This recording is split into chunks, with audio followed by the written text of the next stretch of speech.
Assalamualaikum warahmatullahi wabarakatuh. Alhamdulillahirabbil alamin, wassalatu wassalamu ala asyrafil anbiya'i wal mursalin wa ala alihi wa sahbihi ajma'in. Asyhadu an la ilaha illallah wa asyhadu anna Muhammadan abduhu wa rasuluh. Amma ba'du. Para mahasiswa dari kelas KESOS 1A, KESOS 1B, KESOS 1C, BPI 1C, dan BPI 1D dari Fakultas Ilmu Dakwah dan Ilmu Komunikasi UIN Syarif Hidayatullah Jakarta. Selamat bergabung kembali dalam mata kuliah fikih dalam pertemuan yang kedua. Pada pertemuan yang kedua ini saya akan menjelaskan mengenai pengertian fikih ya. Pada video kali ini akan disampaikan pertama mengenai tujuan perkuliahan atau tujuan pembelajaran dalam tema pengertian fikih. Kemudian yang kedua materi tentang pengertian fikih. Kemudian setelah video ini nanti akan disampaikan juga soal-soal yang berkaitan dengan pengertian fikih yang menjadi tugas mahasiswa, yang nanti tugas itu diserahkan di Google Classroom. Baiklah para mahasiswa sekalian, yang pertama saya akan sampaikan mengenai tujuan pembelajaran. Tujuan pembelajaran yang pertama dari pengertian fikih ini adalah nomor 1, mahasiswa memahami, mengerti mengenai pengertian fikih menurut bahasa. Mahasiswa memahami pengertian fikih menurut bahasa. Ini yang pertama. Yang kedua adalah mahasiswa memahami pengertian fikih menurut istilah. Kemudian yang ketiga, mahasiswa mengetahui pengertian fikih yang disebutkan oleh Al-Quran dalam surat At-Taubah ayat 122. Ya. Mahasiswa mengetahui pengertian fikih menurut Al-Quran yang disebutkan dalam surat At-Taubah ayat 122. Kemudian yang keempat, mahasiswa mengetahui arti fikih yang disebutkan oleh hadis riwayat Bukhari dan Muslim yang bunyinya mayyuridillahu bihi khairan yufaqihu fiddin. Hadis riwayat Bukhari dan Muslim. Kemudian yang kelima, mahasiswa mengetahui dua pengertian fikih menurut para ulama yang sudah disebutkan di dalam materi perkuliahan ya, yang telah diberikan dalam bentuk tertulis kepada para mahasiswa sekalian sebelum video ini di-share. Dan yang terakhir adalah mahasiswa mengetahui dan memahami perbedaan pengertian fikih nabawi dan fikih ijtihadi. Itulah tujuan perkuliahan kita pada hari ini. Baiklah, saya ulangi lagi ya. Yang pertama, mahasiswa memahami pengertian fikih menurut bahasa. Yang kedua, mahasiswa memahami pengertian fikih menurut istilah. Yang ketiga, mahasiswa memahami pengertian fikih yang digunakan oleh Al-Quran dalam surat At-Taubah ayat 122. Kemudian mahasiswa mengetahui pengertian fikih yang digunakan oleh hadis Nabi yang berbunyi mayuridillahu bihi khairan yufaqihu fiddin. Hadis riwayat Bukhari dan Muslim. Yang kelima, mahasiswa mengetahui dua macam pengertian fikih yang disebutkan oleh para ulama yang telah disebutkan di dalam materi pembelajaran, ya, dan nanti juga akan disampaikan lagi setelah ini. Kemudian yang keenam, mahasiswa mengerti memahami perbedaan pengertian fikih nabawi dan fikih ijtihadi. Itulah 6 tujuan pembelajaran kita pada hari ini. Berikutnya yang kedua, baiklah, sekarang akan saya sampaikan materi pengertian fikih. Materi perkuliahan kedua mengenai pengertian fikih. Yang pertama, pengertian fikih menurut bahasa. Fikih di dalam bahasa Arab berasal dari kata faqiha yafqahu fiqhan. Faqiha itu fi'il madhi, yafqahu fi'il mudhari, fiqhan itu masdar. Faqiha yafqahu fiqhan. Sinonimnya adalah fahima yafhamu fahman. Fahima fi'il madhi, yafhamu fi'il mudhari, fahman itu masdar. Fahima yafhamu fahman, kemudian dalam bahasa Indonesia sinonimnya adalah faham atau memahami. Jadi faqiha yafqahu fiqhan juga bisa diartikan dengan, jadi fikih itu pemahaman, faqiha itu memahami. Nah, yang ketiga yang juga dekat artinya dengan fikih adalah kata yang ketiga, yaitu alima ya'lamu ilman. Alima fi'il madhi, ya'lamu fi'il mudhari, ilman masdar. Alima mengetahui, ilman pengetahuan. Jadi fikih bisa diartikan pemahaman dan juga pengetahuan atau ilmu. Secara bahasa ya, fikih itu artinya atau sinonimnya adalah pemahaman atau pengetahuan atau ilmu. Sekali lagi, fikih menurut bahasa artinya adalah pemahaman, pengetahuan atau ilmu. Itu pengertian fikih menurut bahasa. Yang kedua, pengertian fikih menurut istilah adalah al-ilmu bil ahkami syar'iyyatil lati tariquha al-ijtihad. Al-ilmu bil ahkami syar'iyyati allati tariquha al-ijtihad. Artinya adalah ilmu tentang hukum-hukum syara yang dihasilkan lewat proses ijtihad. Al-ilmu bil ahkami syar'iyyati allati tariquha al-ijtihad. Ilmu tentang hukum-hukum syara yang dihasilkan lewat proses ijtihad. Dalam redaksi yang lain juga disebutkan, ya, beberapa ulama menyebutkan juga adalah al-ilmu allati yustanbatu min adillatihat tafsiliyah. Al-ilmu alladzi yustanbatu min adillatihat tafsiliyah, yaitu ilmu yang dihasilkan atau yang diperoleh dari dalil-dalil yang terperinci. Ilmu yang diperoleh dari dalil-dalil yang terperinci. Ilmu yang diperoleh dari dalil-dalil yang terperinci itu nanti akan menghasilkan hukum yang jelas.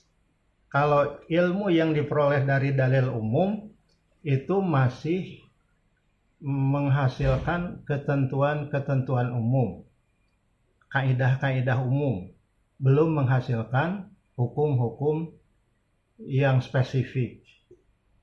Itu ya. Jadi ada dua tadi redaksinya. Yang pertama adalah ilmu ya tentang hukum syara yang dihasilkan dari proses ijtihad. Yang kedua adalah ilmu yang diambil dari dalil-dalil yang terperinci. Ini pengertian hadis menurut istilah. Kemudian yang ketiga adalah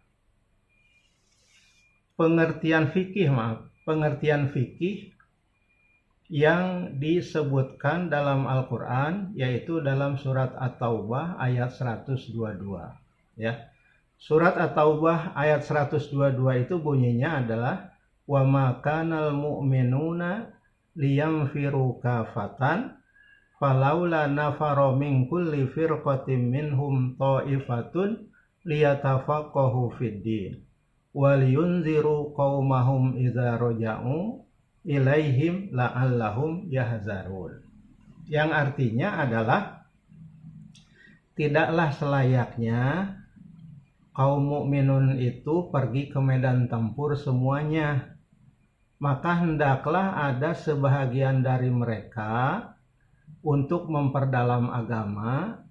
Kemudian kalau mereka kembali kepada kaumnya, mereka dapat memberi peringatan atau memberi pelajaran kepada kaumnya.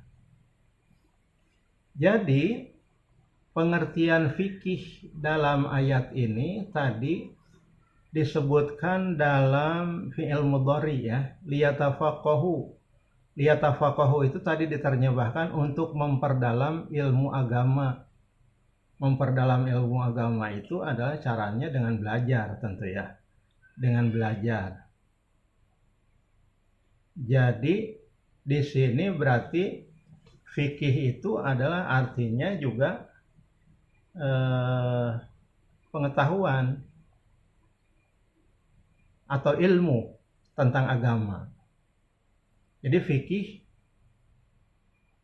yang dipakai oleh surat At-Taubah ayat 122 itu dalam pengertian adalah pengetahuan atau ilmu agama, atau mempelajari ilmu atau pengetahuan agama, karena bentuknya tadi yang digunakan adalah ayat ini dalam bentuk fi'il mudhari yang artinya mempelajari ilmu agama. Itu. Kemudian yang berikutnya adalah pengertian fikih yang digunakan oleh hadis Nabi dalam riwayat Bukhari dan Muslim yang berbunyi mayuridillah bihi khairan yufaqihu fiddin.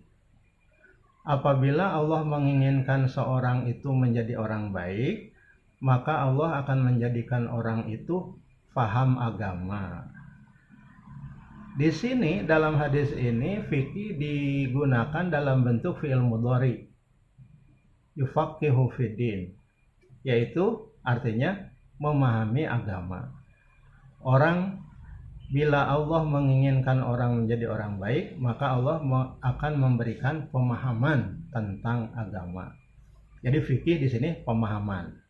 Pemahaman artinya pengetahuan, mengetahui ya agama. Itu. Kemudian berikutnya adalah yang kelima adalah mengenai, maaf tadi barangkali belum disebutkan di dalam tujuan pembelajaran ya. Ternyata fikih ini pengertiannya itu mengalami perkembangan. Mengalami perkembangan. Pada masa awal Islam,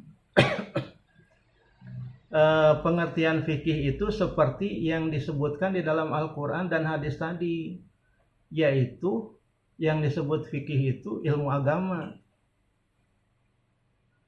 Ilmu agama itu cakupannya adalah paling tidak meliputi ilmu akidah, ilmu hukum atau syariat, dan ilmu akhlak.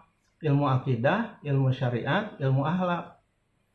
Jadi pengertian fikih pada masa awal Islam itu masih sangat luas, ya, masih sangat luas.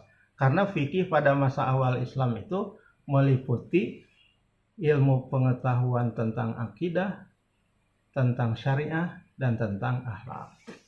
Yang kedua, pada perkembangan kedua, yaitu setelah para ulama memperdalami ajaran Islam lebih lanjut, ya, sehingga bagian-bagian dari ajaran Islam itu menjadi ilmu-ilmu yang tersendiri, ya. Maka bagian agama yang berisi akidah itu muncul ilmu kalam. Nah, pada ilmu agama yang berisi syariat muncul ilmu fikih ini. Kemudian pada bagian agama tentang akhlak muncul ilmu akhlak dan ilmu tasawuf. Nah, jadi pada perkembangan yang kedua ini, ilmu fikih itu adalah sudah spesifik mengenai ilmu yang berkaitan dengan hukum-hukum syariat, dengan hukum-hukum syariat.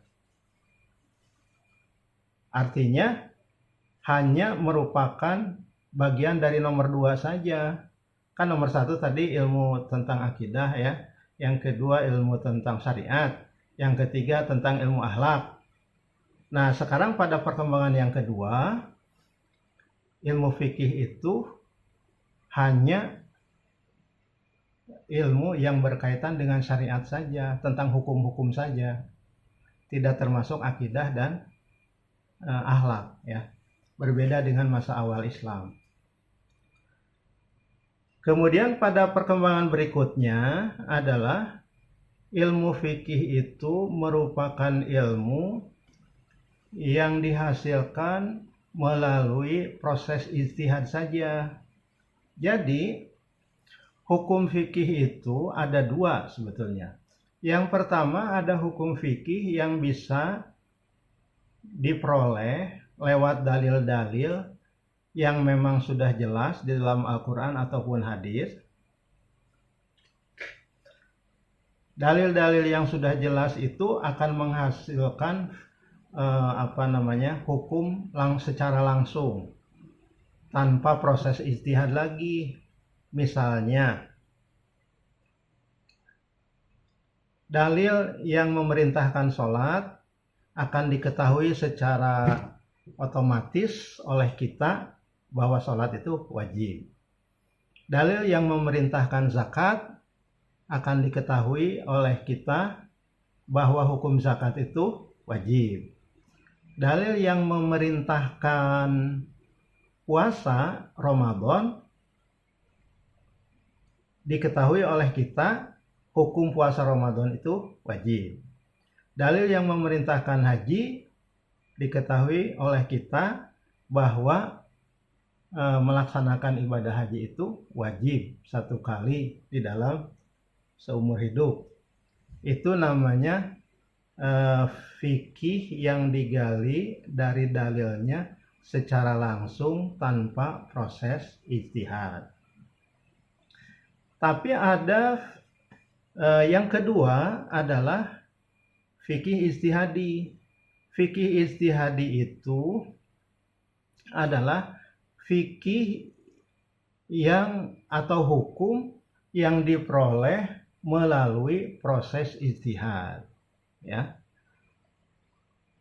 Hukum yang diperoleh melalui proses ijtihad, di mana di dalam Al-Quran itu dalil-dalilnya itu belum jelas, di dalam hadis belum jelas, begitu.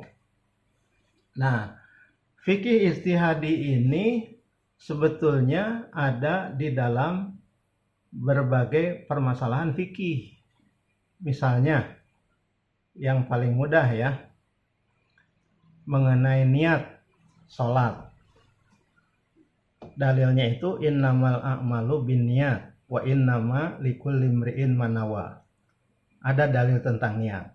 Oleh karena itu para ulama sepakat bahwa niat dalam sholat dan dalam berbagai ibadah yang wajib, itu hukumnya wajib juga. Itu sepakat. Akan tetapi bagaimana cara berniatnya? Sebahagian ulama mengatakan niat itu dalam hati, jadi cukup dalam hati saja. Sebagian lain beristihad, niat itu lebih baik kalau diucapkan, ya. Misalnya sehingga muncullah istihad usolli fardhu subhi rakaataini mustaqbilal kiblati imaman atau makmuman lillahi ta'ala.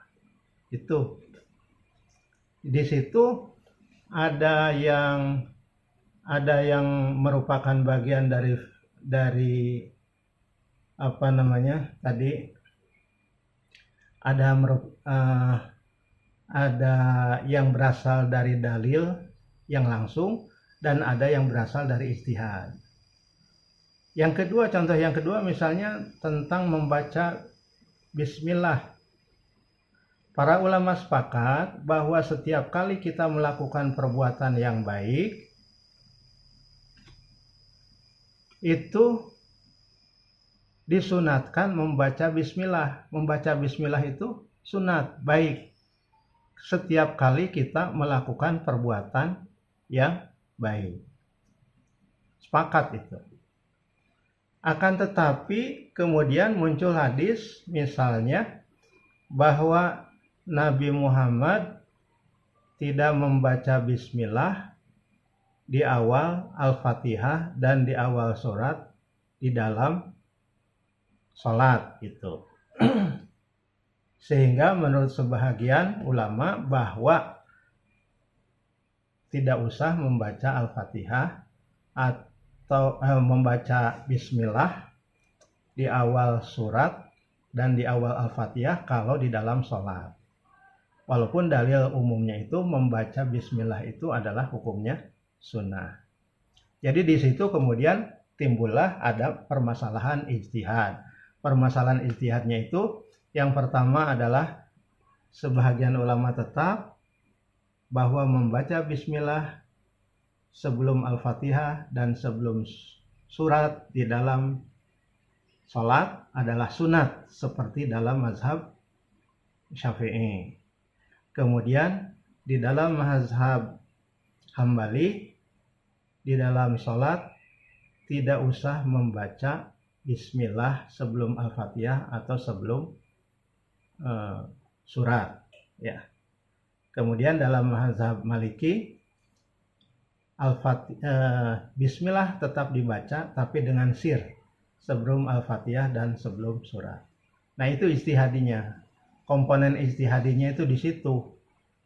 Jadi komponen yang dihasilkan dari dalilnya itu adalah membaca bismillah itu adalah sunat dalam setiap perbuatan yang baik, termasuk sebelum membaca Al-Fatihah dan surat di setiap saat, ya. Akan tetapi kalau di dalam salat menjadi berbeda. Para ulama memahami membaca bismillah sebelum Al-Fatihah dan surat itu. Itulah yang disebut dengan fikih ijtihadi. Komponen fikih ijtihadinya di situ dan lain sebagainya, masih banyak lagi, ya. Jadi perkembangan pengertian fikih itu di awal Islam, fikih itu meliputi ilmu pengetahuan agama secara umum, meliputi akidah, syariah, dan akhlak. Pada perkembangan kedua, ilmu fikih itu sudah dikhususkan menjadi ilmu yang membahas tentang hukum Islam saja atau syariat. Nah, pada perkembangan yang ketiga, ilmu fikih itu lebih spesifik lagi, yaitu membahas hukum-hukum Islam yang digali dalam proses ijtihad. Gitu. Dengan kata lain, mungkin dalam perkembangan ketiga ini seolah-olah kalau hukum-hukum yang tidak digali dari proses ijtihad itu sudah tidak disebut fikih. Bisa jadi orang punya pemahaman begitu, tapi dalam kenyataannya baik fikih yang digali secara langsung dari dalil maupun fikih yang digali lewat ijtihad, itu dua-duanya ada dalam ilmu fikih. Jadi fikih dalam pengertian nomor 2 dan nomor 3 itu ada dalam ilmu fikih gitu ya. Akan tetapi kita memang harus mengetahui perbedaan antara keduanya gitu ya. Nah, yang terakhir adalah pengertian fikih menurut para ulama ya. Pengertian fikih menurut para ulama, misalnya yang pertama menurut Imam Abi Hanifah ya, al-ilmul ladzi yubayyinul huquq wal wajibat, yaitu ilmu yang membahas masalah hak dan kewajiban ya. Ilmu yang membahas tentang masalah hak dan kewajiban. Ini menurut Imam Abi Hanifah. Menurut Imam Syafi'i, fikih itu adalah al-ilmu alladzi yubayyinu al-ahkam asy-syar'iyyah allati tata'allaqu bil ahkami syar'iyyah al-amaliyah min adillatiha tafsiliyah, yaitu ilmu yang membahas hukum-hukum syara yang berkaitan dengan hukum syara yang praktis yang dihasilkan dari dalil yang terperinci. Sebetulnya substansinya sih berdekatan ya, yaitu ilmu tentang hukum intinya itu. Yang ketiga menurut Imam At-Tahawi, fikih ialah ilmu tentang hukum syara yang bersifat amaliyah yang diambil dari dalil yang terperinci. Ini sangat mirip dengan apa yang disebutkan oleh Imam Syafi'i. Nah, yang ketiga menurut Ibnu Khaldun, yang disebut fikih menurut Ibnu Khaldun itu adalah hukum-hukum yang terkait perbuatan mukallaf yang terdiri dari wajib, sunnah, haram, makruh, dan mubah ya. Hukum-hukum yang terkait dengan perbuatan mukallaf yang berupa atau yang berbentuk wajib, sunnah, haram, makruh, dan mubah. Jadi di sini ada dua ya. Pertama, kelompok pertama pada umumnya para ulama menyebutkan bahwa fikih itu adalah ilmu yang berkaitan dengan hukum Islam, dengan hukum ya, hukum syara. Ilmu yang berkaitan dengan hukum syara yang diambil, yang digali dari dalil-dalil yang terperinci. Belum sampai menyebutkan bentuk hukumnya apa, tapi menurut Ibnu Khaldun tadi sudah ditegaskan yang dimaksud hukum-hukum tersebut itu berupa wajib, sunnah, haram, makruh, dan mubah gitu ya. Sebetulnya pendapat dari ulama lain juga nanti arahnya itu sama ke situ ya. Nah, yang terakhir sekali adalah perbedaan fikih nabawi dan fikih ijtihadi, yang sebetulnya tadi sudah dijelaskan di dalam perkembangan mengenai pengertian fikih ya, yang 3 tahap tadi. Jadi yang disebut fikih nabawi adalah fikih nabawi itu bahasa lainnya adalah syariat. Syariat atau fikih nabawi adalah hukum yang digali atau yang berasal dari Al-Quran dan hadis. Fikih nabawi adalah hukum yang berasal dari Quran